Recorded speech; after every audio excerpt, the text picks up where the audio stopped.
మీ అందరికీ కూడా తెలుసు, మనుషులకి చెట్లకి మధ్యలో ఉన్నటువంటి అవినాభావ సంబంధం. మనుషుల్లో ఎప్పుడైనా డిప్రెసివ్ ఫీల్ కనుక కలిగినట్లయితే, బాధల్లోనో టెన్షన్లోనో ఉన్నట్లయితే దీన్ని ఎవరికి చెప్పాలి, లేకపోతే దీని నుండి ఉపశమనం ఎలా పొందాలి అనుకున్నప్పుడు మీకు అద్భుతమైనటువంటి కార్యక్రమం ఏంటంటే, మనుషులు ఇంకో మనిషికి చెప్తే వాళ్ళు వేరే విధంగా అర్థం చేసుకునే అవకాశం ఉంది.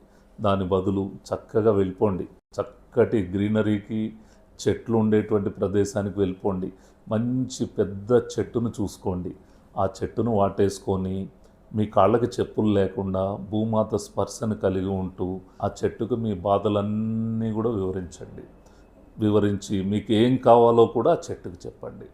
చెప్పి కాసేపు చెట్టు కింద ఒక 5 minutes మీరు అలా మౌనంగా కూర్చోండి.